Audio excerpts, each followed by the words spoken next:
What is going on, guys? What is going on? Welcome back.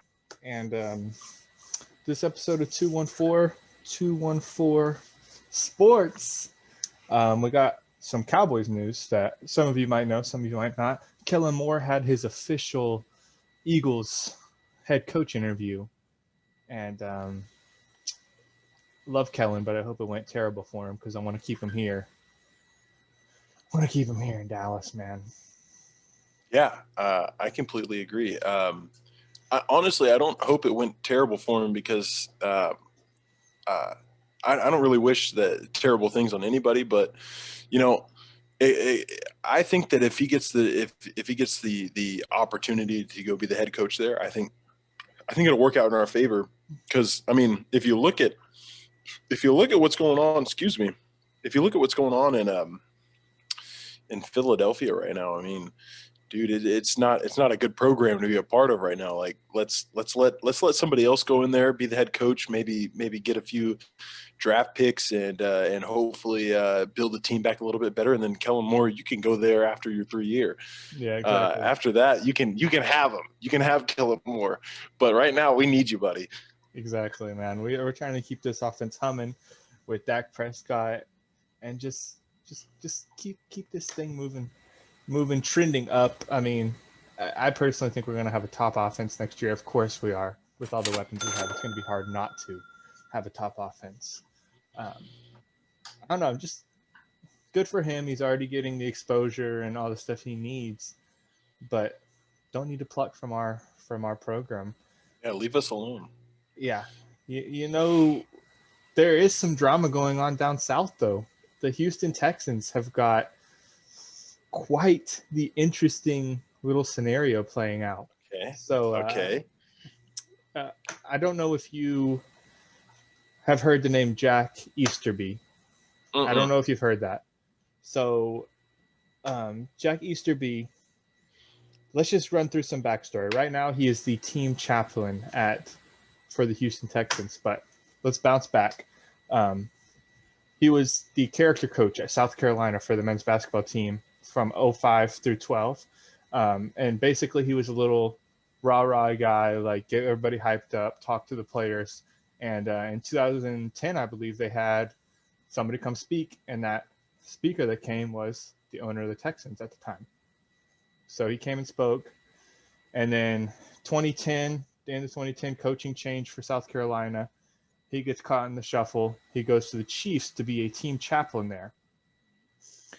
He kind of, at that point in 2010 or 2012, there was a scenario where a Chiefs player went to the facility and killed himself in front of coaches. And yeah, so you can imagine the team chaplain, whose main responsibility is to be basically a pastor for the whole organization. Yeah. He got his use at that time. So then he's seen as useful. So Bill Belichick calls him and says, hey, why don't you come up to New England, be the team chaplain here? And he goes through all the Aaron Hernandez stuff there. Yeah. So he's proven to be like, he's useful. So let's fast forward. A couple years ago, he comes down to the Texans to be the team chaplain. And in 2018, I forget the owner's name. The Texans owner passed away, and now his son is running the organization. And this team pastor has kind of come up buddy with him, and using kind of the owner is very religious. He's using his religion as a driving force to keep that buddy going on. And he should have no say in any sort of player management stuff at all, right? Completely agree. Well, he was very instrumental in the trading of DeAndre Hopkins, I've learned. He was the one that wanted DeAndre gone because he didn't fit in, and he wasn't essentially like he didn't fit into what they were trying to build there. And keep in mind, this team chaplain is constantly going up to players, other people in the organization, and which I feel is something that would make somebody uncomfortable, asking them to pray with him and like forcing them to be religious, if that makes sense. So he says, hey, DeAndre Hopkins, he goes to the owner behind everybody's back. Hey, DeAndre Hopkins doesn't fit in here. Let's get rid of him. And Bill O'Brien gets a pretty bad rap for that, right? Mm-hmm. Bill O'Brien gets basically fired for that. Who becomes the acting GM? Jack Easterby. A man who has had literally zero practice, zero any sort of like role in a management position for any, let alone college NFL team, is now the acting GM of the Houston Texans. Mm-hmm. And how is somebody gaining control so fast? A lot of people are like, he's very deceitful, and he's one of those people that he's always he listens, but he's also trying to gain information on you to use it against you.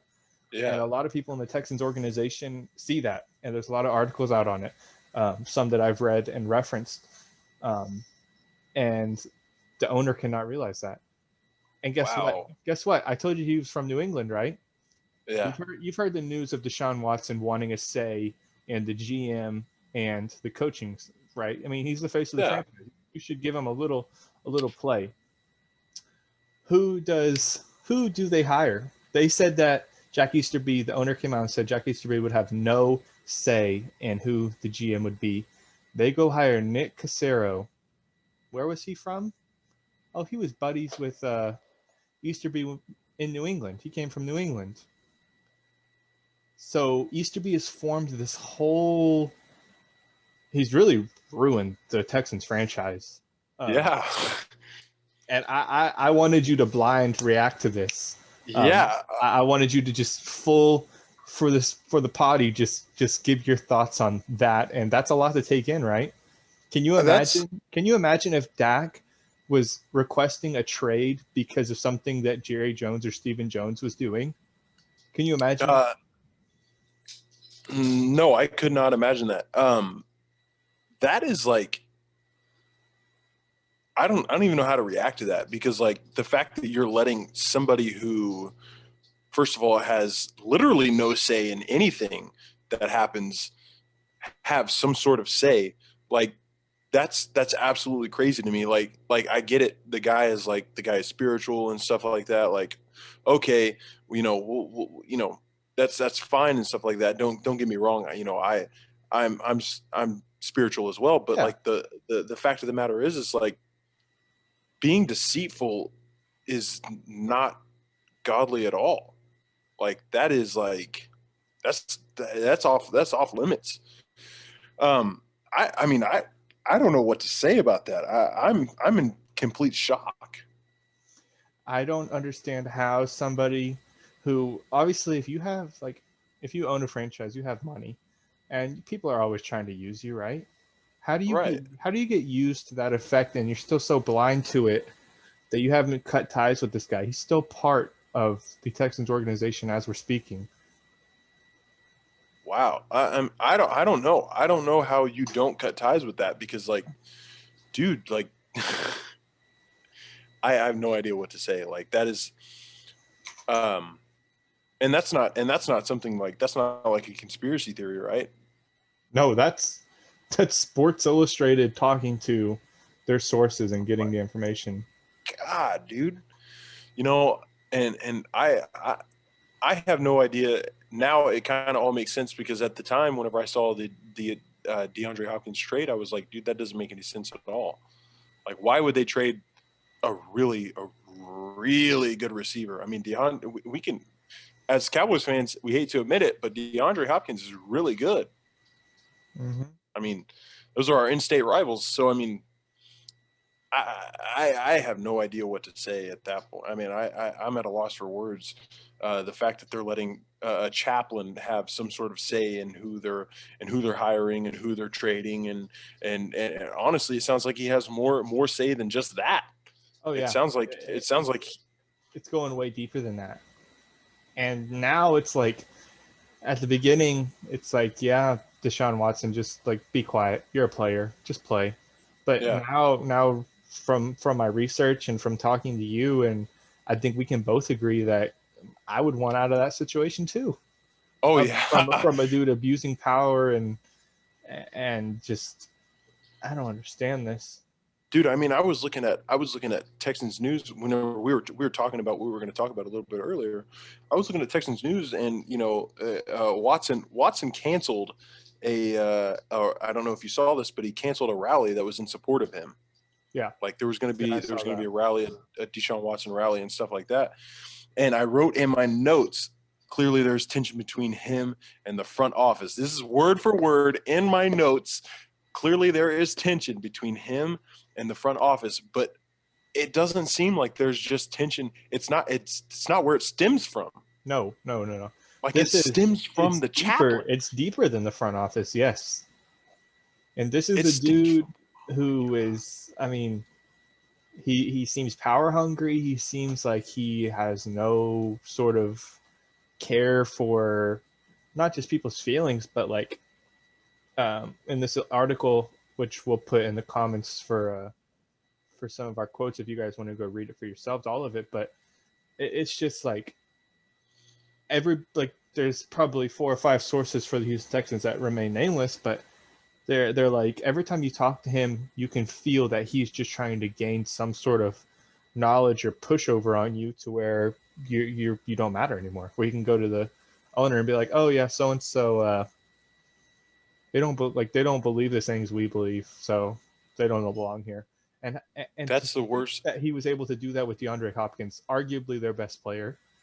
I think he was their best player when he was there. And not only that, the fact that it cost. I mean, Bill O'Brien wasn't the best coach, and of course he approved that move. But when you've got the owner and the owner's right hand man saying, "Yeah, let's go ahead and do this," and then they get all the backlash, and then you're the scapegoat for it was Bill O'Brien, because I still make Bill O'Brien jokes, have been to this day, talking about, right. Oh, I'm glad Bill O'Brien, he's a Madden GM, like, and to the point where we're like, oh, Alabama better not hire him because what the heck, you know what I mean? So very interesting news coming out of Houston, and I think that we're going to continue to dig into this in other podcasts, because it's just going to get more interesting from here. I did not. I'll be completely honest. When you said, when we were talking before the podcast, and you said you want me to blind react to this, and you didn't tell me what I was going to be blind reacting to. When you said this, it, like, I don't know, man. Like that, it sent like chills up my arms and stuff like that. Like I cannot believe that they are letting a chaplain have any sort of say in this. Like, that should be, if a chaplain's coming to you and saying that somebody doesn't fit in this organization or anything like that, you should fire him. Yeah, because he clearly does not have the mindset of winning and wanting to go to the next level. And the next level is actually making playoffs and hopefully going to a Super Bowl. He doesn't have that mindset, and like you said, he's power hungry. I mean, this dude is power hungry. That's all I can say about that. I mean, I don't want to get copyright and this video taken off, but just in the Sports Illustrated article, they had a cover that is about to come out for their one of virtual magazines, and it says, Houston has a problem, but the Texans owner doesn't see it that way. And it's got the owner, Easterby, and Deshaun Watson all there, and it's just, I mean, Watson, obviously he signed a 4-year, over $150 million deal 4 months ago. And now it's it's Cal McNair. That's the owner's name. Yeah. It's crazy to me that, I don't know. I'm reading all this and I still don't know how to react, because it's crazy, dude. It's absolutely crazy that they're letting somebody who should have zero power have a lot of power. Oh, and how he was acting GM. Sorry, I forgot to add this in. Didn't mean to cut you off there. He was acting GM. Good. He got promoted to executive VP of football operations. Because he's snitching. Because he's snitching, yes. But man, this is going to be interesting how Houston leaves this. I mean, I don't see them trading Deshaun Watson. I just see them. The easiest way to fix this would be cut ties with Easterby, because I don't know, unless he's gotten that bond that deep to where they won't do it. He just looks like a snake just looking at him, man. Does he? He just looks like he would be a snake. Bro, And actually, I'll be completely honest. I'll be completely honest with you. The question is this going to turn into a Jason Garrett kind of thing? Because remember, there were a lot of people saying that Jason Garrett shouldn't have his job for what, like 4 or 5 years? Yeah. And Jerry Jones kept him around. And we had 3 seasons, or 2 or 3 seasons that we made it to the playoffs. And then after that, what was it? 8-8, not making the playoffs, 8-8. Yeah. So I hope that the owner of that team sees it the same way. As Cowboys fans, we know. So I hope that the owner sees it the same way that we do, and actually opens his eyes. Or, I mean, it's going to be a whole nother situation, and the players are going to suffer for it. And it actually seems like it was news to us because we're Cowboys fans, but there was a season ticket holder by the name of Ronnie Baker. He's been a season ticket holder for the past 12 years. Earlier in the season, he brought signs that said "Fire Bill O'Brien." Obviously, he actually made a trip up to Indianapolis for their Week 15 matchup with the Colts and had signs printed that said "Jack Easterby, chaplain or charlatan," and the other side said "Jack Easterby is a snake." And Texans personnel tried to take it from him. Really? Yes, they tried to confiscate it at a game that wasn't even at their stadium. This goes a lot deeper than what we're talking about right now. We're just scratching the surface right now. Yeah. And we don't want to get too carried away. We don't want to get too carried away because I guarantee there's going to be more news that breaks from this.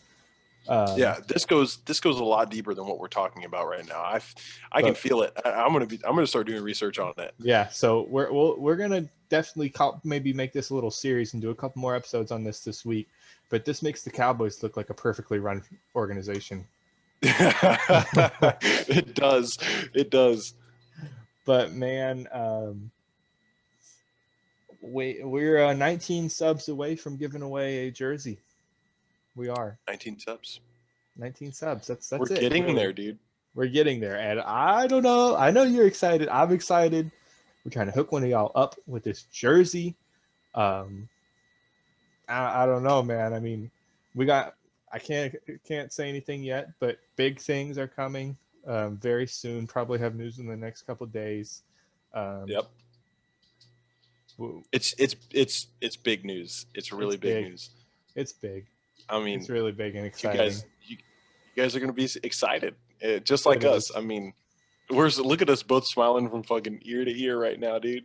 It is. Oh, it's crazy. We appreciate you all watching. Please leave a like. Can I just go ahead? I just want to say this, Chris. I love you, bro.